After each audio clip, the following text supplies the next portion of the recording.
ഒരു കൂട്ടം മാനുകളെ road cross ചെയ്യണുണ്ടോ കേട്ടോ.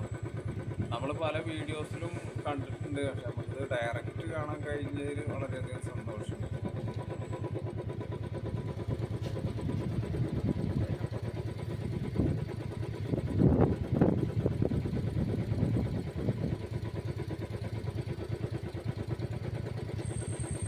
അനിമൽസ് റോഡ് ക്രോസ് ചെയ്യുന്ന ടൈമിൽ നമ്മൾ വാഹനം നിർത്തി കൊടുക്കണം കേട്ടോ. അല്ലെങ്കിൽ നമ്മളെ വാഹനത്തിൽ തന്നെ മാനൊക്കെ വന്ന് തട്ടിക്കഴിഞ്ഞാൽ നമുക്ക് വലിയൊരു ഫൈനും കാര്യങ്ങളും വരും. പോരാതെ നമ്മൾ വാഹനം പിടിച്ചെടുക്കും, മറ്റുള്ള പല പല ഇഷ്യൂസും വരും. അതൊക്കെ നമ്മൾ ശ്രദ്ധിക്കുക. മൈസൂർ റോഡിലാണ് നമ്മൾ ഇങ്ങനെയുള്ള കാഴ്ചകൾ കാണാറ്.